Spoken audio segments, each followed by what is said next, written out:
Well, they would call us, but you would not quite know. You know, they could be booked through the secretary or this and that. The VIPs have a way of operating without putting themselves out in the front. It's when you get there, you get to meet them. I've had a chance to meet former Prime Minister Raila. That was a very good experience also because we were cleaning some of his offices at Capital Center. One of my mentors is Dr. Manu Chandaria. He's been very, very supportive. He was very impressed when he saw our services. I used to always want to clean the White House in the US, which I didn't quite make it, but I made it to State House, Nairobi, which was something for our profile, and it was quite exciting to get there. I got to clean Whitney Houston's travel bus. That was also something else, you know. I also met during the Iraqi war, we had a four-star general, Brigadier McCurfie. And I remember we used to also go there and clean his home and stuff. We say no job's too small. If you call us to Lavington, we will show up. If you call us to Dandora or Ziwani, we will show up. We don't turn down work. Another beautiful week to catch up on yet another story of hope by an ordinary Kenyan who is pointing us to the steps on the stairs that preceded the landmarks of success that he now celebrates. This week's episode is part 2 of the fascinating story of Robert Okubo, who for more than 2 decades now has been turning dirt into gold, one room at a time, one continent at a time. And while in the last episode we tracked his humble beginnings among common households, today his moves in the corporate space become manifest.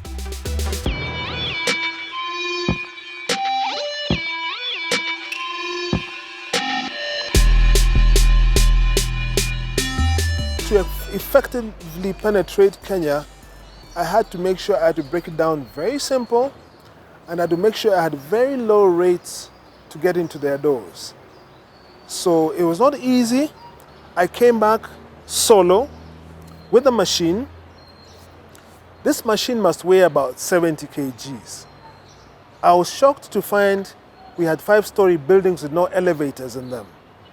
So I had to pull that machine. If somebody called me and said, yeah, come to Kilelesha, I'm in this apartment, I would find I'd have to wheel up that machine on my own, you know, and then get up there and I'd be gasping for air and then get to work. The good part about it is I wanted to try it on my own first before I engaged anybody or employed anybody. I did that for about a month, and I realized people were being receptive to the idea. My business started with this residential customer, which we are very, very grateful for. They're actually the backbone to the company. And then once we stabilized with that, we were happy to move and start dealing with the corporates. Because remember, those very corporate people do have residential homes. So if you're doing a good job in their homes, they're definitely going to talk about you in the offices, and that's where we are. Yes. Yeah. And I'm sure this your job has taken you quite around. Yes, it has. You've met quite some people. Yes, I met quite some people actually.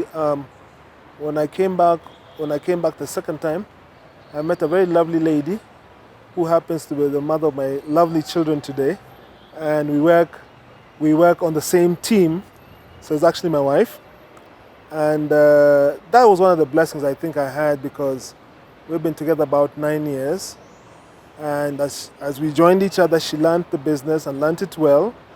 So I always tell people we are a family-run business, because when I'm not in Nairobi, she's running the show. Yes. I'm Zara, or my family names are called Zaratun Gulam, or people know me as Mrs. Roberts. Yeah. All right. Okay. So tell me, what does 200 degrees mean to you? What has it been like for you? Oh, well, 200 degrees has really opened my eyes. I never thought I'll get to meet different people, different cultures, so I'm grateful for that. And I can say it's an eye-opener, for sure. Did you ever have previous orientation to business, or this was it? Well, I used to do an IT. I was mainly just at home, and I'll just do a few things there, and it's still when Robert decided, hey, you need to come out of the house and see what I've been doing out there. And I said, let me try and see where it got me. And in partnering in the sweat, 200 Degrees has created magical moments and memories, as well as built its name in the corridors of influence. Oh, I've met a lot of wonderful people and dealt with a lot of wonderful organizations. One of my mentors is Dr. Manu Chandaria. He's been very, very supportive. He was very impressed when he saw our services. He quickly started writing letters to other business associates and saying, hey, there's this guy who shows up personally. He's trained in the US and he takes his work very seriously. Kindly let us support him. I found that a very kind gesture. And also my second experience was meeting Mr. Manu Chandaria and the wife. The wife was so loving to me, and I didn't expect that at all. I did expect it. You know, there are those people you only see on the sidelines. Mrs. Ariane met my daughter because at then I was pregnant. So she told me, when you come back, please make sure you bring your daughter. And I said, I will. And so I did that, and I was quite happy because he was so happy to say, oh, she looks so pretty and she has long hair like mine. I was like, oh, the hair really matters here. Yeah, so I'm happy to meet her. It's quite something, yeah. I've had a chance to meet former Prime Minister Raila. That was a very good experience also because we were cleaning some of his offices at Capital Center. I had a chance. I used to always want to clean the White House in the US, which I didn't quite make it, but I made it to State House, Nairobi, which was something for our profile, and it was quite exciting to get there. I remember the first time I also went to State House, and I actually thought, okay, am I going to be allowed in or not? So it was quite something for me. I won't lie, I was so happy. In the US, I got to meet Danny Glover. Danny Glover used to act with Mel Gibson. They did the movies Lethal Weapon.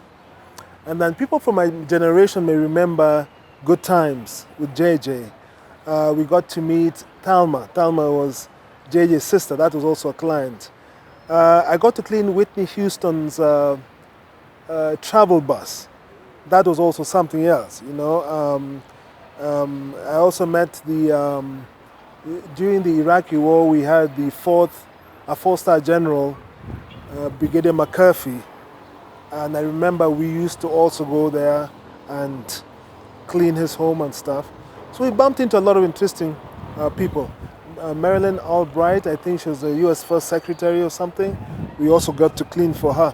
What was amazing is you didn't know who you were meeting until you actually got to their homes or their offices. Yes. It would not be the ones who called you. Well, they would call us, but you would not quite know. You know, they could be booked through the secretary or this and that. The VIPs have a way of operating without putting themselves out in the front. It's when you get there, you get to meet them. Okay, now with quite a list like what you now have just mentioned, do you still have a bucket list? Are there places that you still hope to still penetrate? That's a good question. I think I'm looking towards retiring very soon. So I'm thinking of retiring in a place where I can have a boat, go fishing, just be somewhere peaceful. I've been working a long time, and I think at some point it's almost time now to hand over to the ones that are behind me. Yes, that's where my mind is. Yes, we travel quite a bit. We travel away up to 5 days, depending on what we have on our itinerary. Like we just got back from Isiolo, Nyanyuki, Nyahururu, Nakuru, Eldoret. That was a 5-day trip. We were doing police stations, we were doing some work for the UN, we were doing some work for the banks, fumigation and cleaning. Yes. So where are we headed now? Right now we got a call from the police, one of the police stations, Langata, and they were kindly requesting if we could go ahead and give them some fumigation. They've had a lot of traffic and inmates in and out. So just for their peace of mind, we said, yes, we'll be happy to do it for them. We don't charge them for it because I always believe I sleep peacefully, I travel about, going about my business peacefully. because I have security, and they provide us very good security. So it's just a small token to give back to them. Yes, yes, it is. This is a fumigation for COVID-19.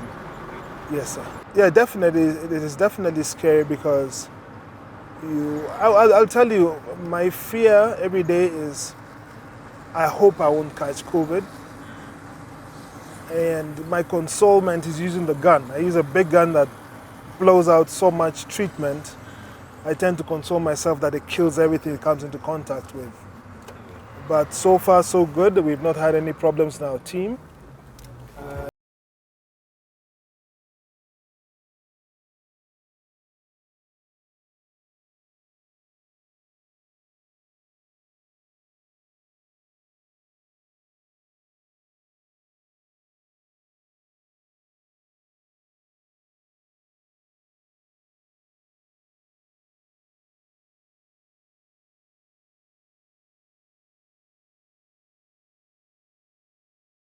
Langata police station, and given the kind of traffic that happens here, yeah, we definitely had to put some extra precautionary measures as advised by Mr. Robert.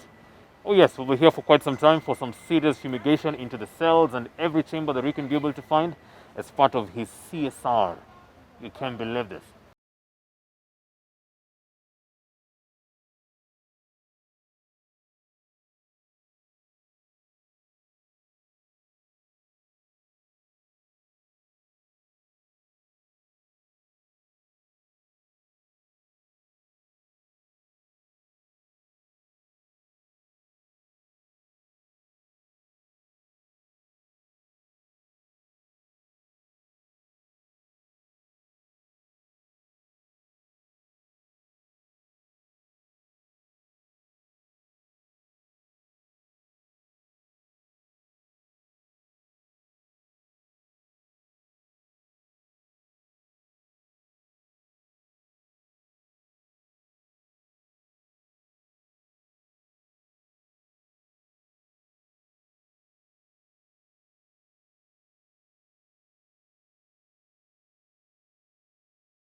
Business unusual that we take a short break. Don't touch that dial. Humble Beginnings will be right back.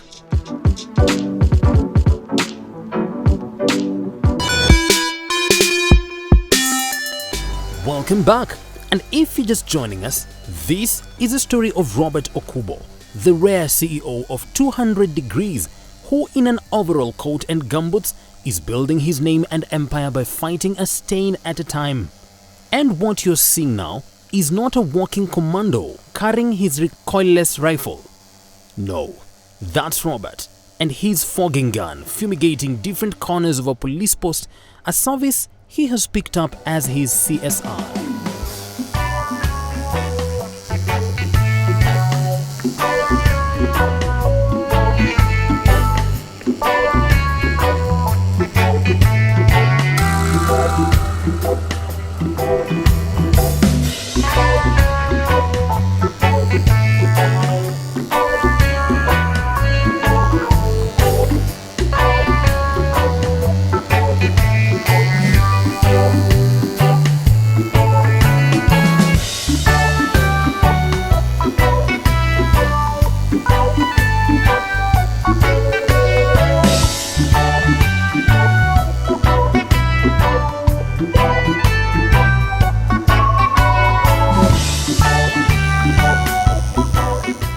Tell us how that thought process began and how you pursued it and how it's coming along. Well, again, I have to appreciate the media. I talk about the media when they were sharing with us what was going on in China and the possibilities of that spreading to our side of the world. I quickly started thinking of what equipment I could get on the ground in case this happened. And when I found out the equipment was available, I also do fumigation. I bought some high-end equipment and started researching on the disinfectants I could use in case this came to Kenya. So right around the time we had our first case, we already had equipment on the ground. And I said, look, I don't know who I'm going to approach to say, look, I want to help, but I'm going to go ahead and start helping on my own. Knocking wherever I go to estates that are crowded, I'll ask caretakers or managers there if we can fumigate since we're in the area. And apparently that worked very well because you could see people were aware that we could be receiving corona anytime, but they're also happy to know that we were taking preventive measures. And that's how I extended by offering the same service to the police stations, because I figured at some point they were always a busy office round the clock. We have the public health officers. You also come and do the same regularly. And when we get such good well-wishers, we appreciate them. They are most welcome. Just briefly, your kind of engagement every day involves you fighting the seen enemy, right? Just fighting maybe with the thieves or the ones who break the law. How has it been for you now fighting the unseen enemy? I'd say it's a bit difficulty because we, as police, we must arrest people daily. People must come to the police station and report here daily. And you know, you won't, though we take the basic measures, washing hands, taking temperatures, but you won't guarantee the condition of the people who are coming to the police station daily. So the actions done by 2000 degrees is a very good initiative, and we appreciate them so much. Yeah. Take me back to that moment when you told your family that you will be now on the front line just to fight COVID in your own special way. How was the reception? What did they think of you? My wife thought I was crazy. She said, you're kidding me. I said, are we going to sit here like dead ducks waiting to get hit? Or are we going to do something about it? I can't just sit and watch. It was John Bunyan who said, you have not lived today until you have done something for someone who can never repay you. And talking about lessons. I noticed when I was much younger, I didn't have much patience. My travel company, as much as I found out that there was an attack in Kenya and there was a travel ban, that shouldn't have been the end of it. There was still the domestic market I used to work with, and I think I would have still been able to take that to a different level.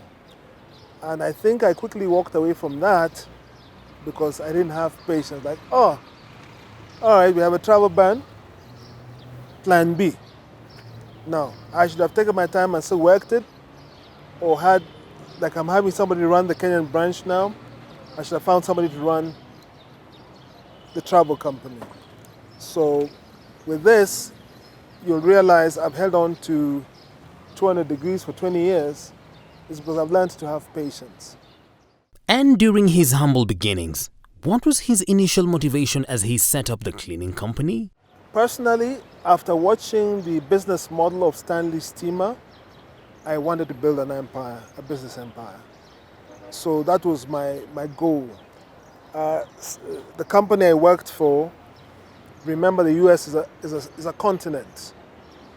They are in every state in the US.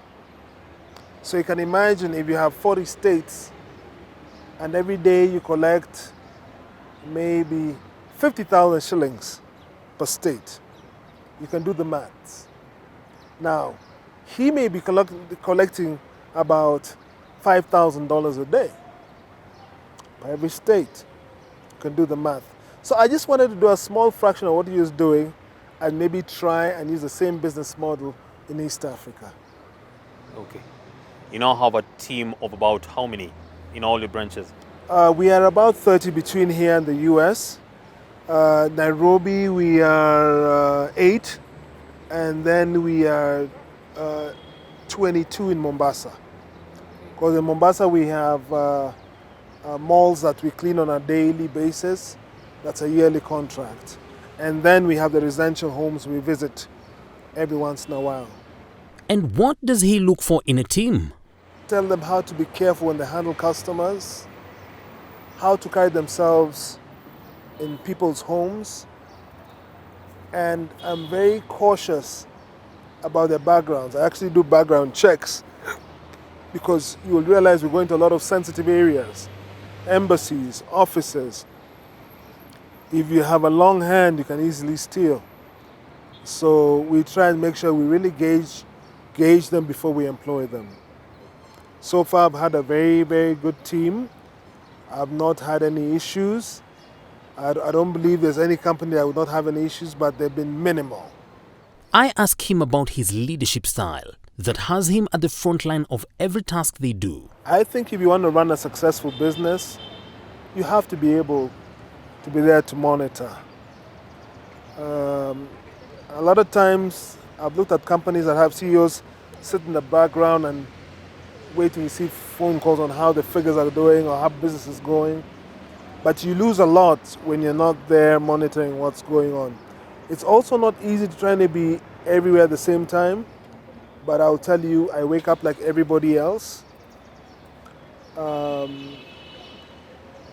might spend a couple of days in Nairobi visiting clients to let them know we're still available, I'm on the ground. And then I'll work here for about a month and take off to Mombasa again, go around, check on the clients, make sure everything's okay with the services and that. You find they appreciate it when the owner makes time to actually come out and see them.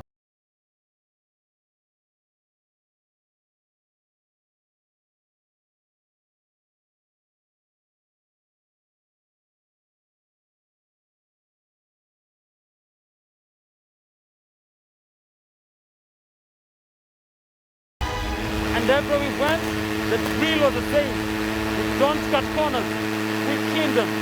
It is time to clean your money.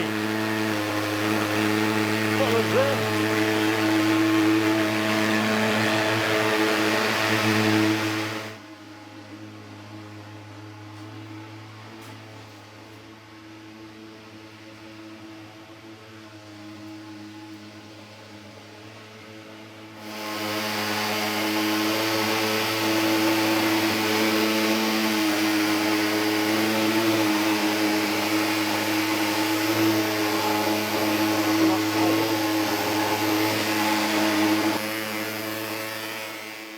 What has been his most satisfying time in business? I think my most satisfying time in business is when I could coordinate both Kenya and the US and confidently say we're international. That was something I used to dream about, and now I can actually hop onto a plane and say, you know what? We're in Washington to check on the other branch. That's the most satisfying feeling. Because I remember I used to tell people I have a branch in the US, and a lot of them used to think I was joking. In fact, they'd brush me off and say, yeah, whatever. So when I did that historic journey back to Washington, they were actually able to see me on social media cleaning in some house in Maryland. The next day I'm somewhere in Washington. The next day I'm somewhere in Virginia with different clients and stuff. And I was like, yeah, this guy was serious about what he was saying. They are international. We actually have clients we clean for in the US and in Kenya.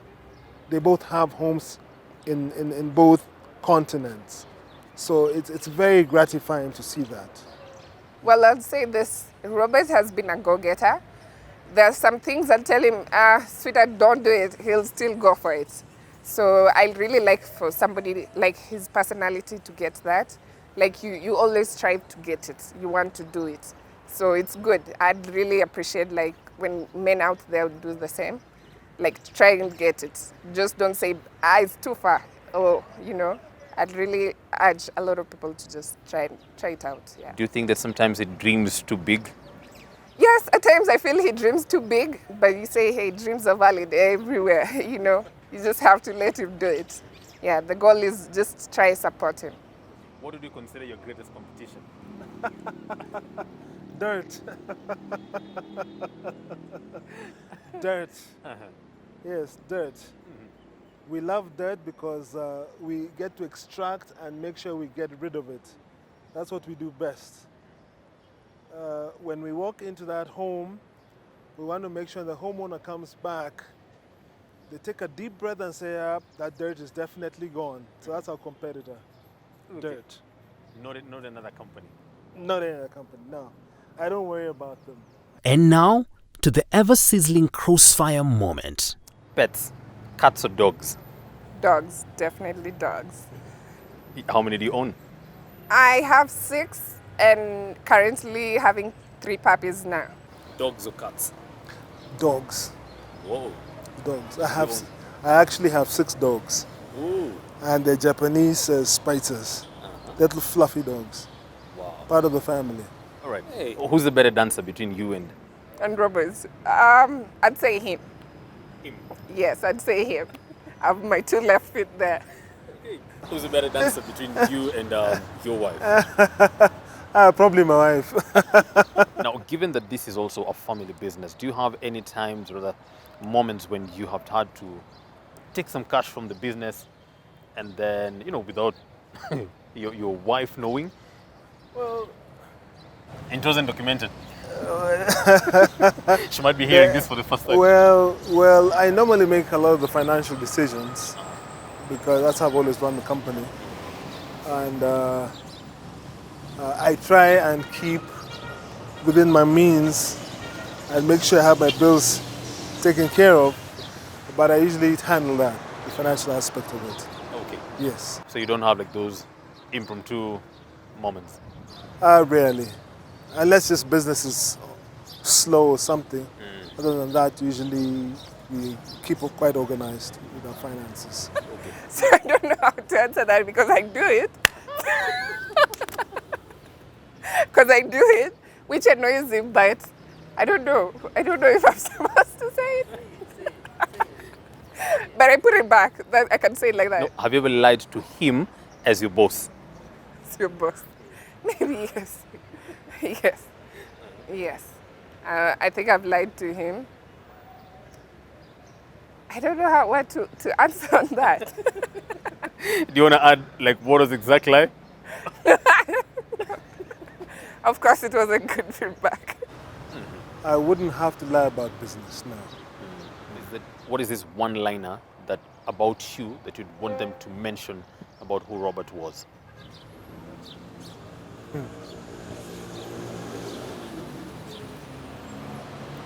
Robert loved his work and family. Yes, he was a workaholic. Okay. He was always on the move. Yeah. That's how what people do remember me. That was me. All right. Yeah. Okay. Then the last one. If you could attend your own burial, if they never mentioned anything else, what one line do you wish they could say about you in your eulogy? I'd say I'm this caring person, and I will always try help somebody even if I don't have it. I'll really try. Yeah. Yeah, that's one thing I'd really love for everybody to know. Yeah. No opportunity is too small to be explored, and no opportunity is too big to miss. That has been my takeaway. Hope you also learned a thing or two in this episode. Go for your dreams with everything you have. Take the risks, dream big, be confident, and go for your goals. Till next time, this has been Captain Kago on Humble Beginnings right here on Lookup TV.